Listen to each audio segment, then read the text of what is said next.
All right, I just want to make a quick video here. Some of you who may have seen the previous shop tour, I did mention I wanted to do a little something different with my miter saw. It was on a stand, and that stand made it really difficult to get my joiner planer out from underneath. So what I did was I mounted the miter saw to the wall and on some slides, because as you can see, my space is really tight here. I'll do an updated shop tour and show all the equipment again once I lay it out better, but I'm just starting to get to this point. So anyways, let me show you what I did. In order to get my miter saw, in order to get the joiner planer out, I had to take this whole platform here and roll it out, and it was just a big pain, and then it'd be sitting out in the middle of the shop. I still need to play a little bit of shop Jenga here, or shop Tetris, I should say. I do have to roll out the drum sander to get this out of the way, but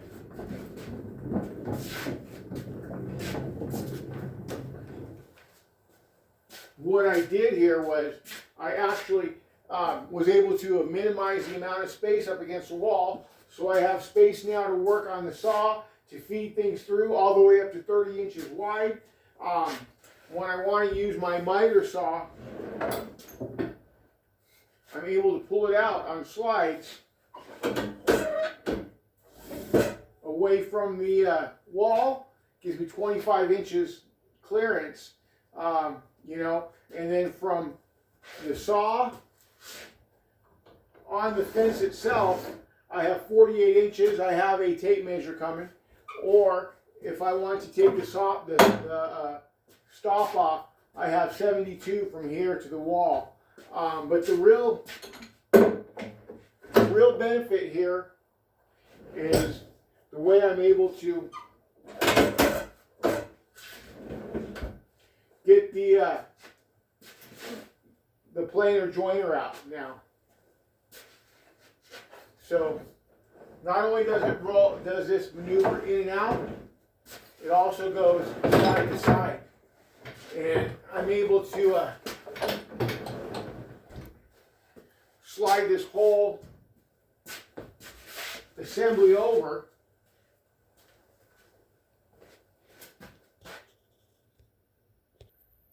And the way I'm able to do that is I mounted some French cleats along the wall and some tracks along the back of the assembly itself. And then, of course, the other part of the drawer slides are also set inside of the French cleats and screwed to the wall. As you can see, I did fasten the French cleats to the wall. Mounted an L cleat type of assembly behind the saw with some drawer tracks, some drawer slides here to keep it from moving front to back and falling off of the drawer tracks mounted on the wall. And so all in all, I have 6, 7, 8, 9, 10, 14 drawer tracks. I just happen to have, I'm a professional cabinet maker, and I acquire a lot of extra hardware. So for me, fortunately, I was able to make this out of everything I had in the shop. So the way this works is it slides front to back, or rather side to side, like so. Let me get a little further back and show you.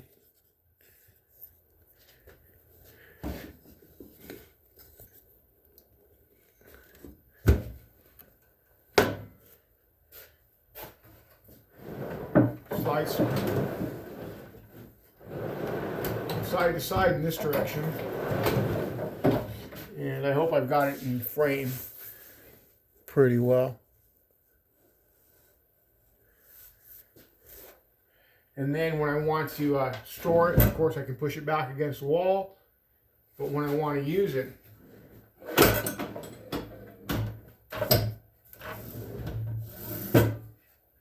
can slide it forwards.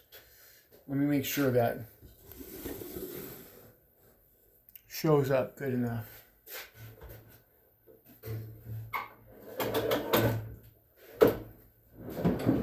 Store it against the wall. Move it out so that I can use the saw itself. And still use a full slide on it. And it's very stable. I may decide to add a leg to the front, a drop down leg. I don't know, but it's pretty darn stable. I have two 22-inch Accurite drawer slides on either side of the assembly itself. So what the main benefit to this whole assembly is, when I slide it all the way to the right,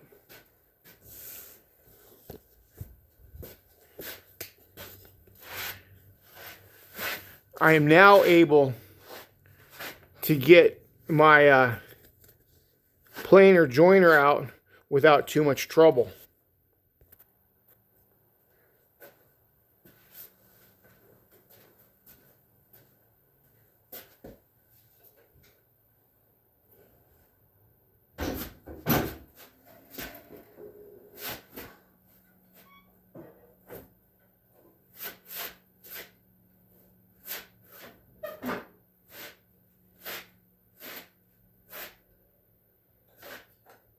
And of course, I will maneuver it all the way around here and place it alongside of the saw or further into the center of the shop to plane my material.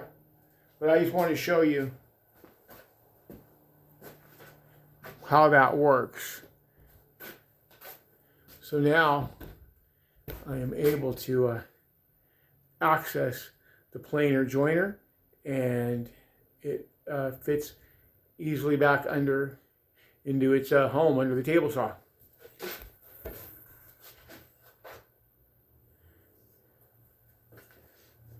So I know that everybody has different situations, and this particular assembly may not suit your exact needs, but I guess the whole point of this video here is to show you how you can just maximize your workspace for your workflow. And you know, by doing it this way, it will save me a lot of time and a lot of space. I used to have to take this whole thing, which was on its own table and stand, which was a big mess, and it would just be set in the middle of the shop. I'm actually going to show it to you, even though this place is a mess right now. You know, whenever you work on a project, it's like a bomb goes off. But you can see this whole table, this whole cart here used to be under this assembly. And in order to get that out, I had to maneuver this all around the shop. And this section here to here is a tight diagonal, and it was always hard to get it out. Not to mention, this thing just took up all the space in the room. So anyways, I hope you guys find this helpful, and a little bit of motivation to kind of maximize the space you have. I never had this kind of a challenge when I had my commercial space, but since the whole COVID thing and I started working out of the house, and I'm working out of a 2-car garage like a lot of you guys do, working by myself, which I actually love, but I know it presents a lot of challenges. So anyways, I hope that this helped and maybe gave you some ideas to maximize your space. You know, nothing says that you have to put your miter saw, build this giant elaborate wall unit for your miter saw. You know, this works great like this. 6 feet that way, infinite space that way. I can go all the way out the garage door if I have to. I can cut, you know, as long as I need to, set up some roller stands if I have to. But yeah, it works great. I have the tape measure coming soon. I'm probably going to upgrade that fence. But I hope you guys found it helpful. And if you do, give me a thumbs up and let me know if you think I could do something. I know there's things I could do different looking at it now, but if you can think of something else that might be helpful, hey, leave a comment so you can help the next guy who goes to build this.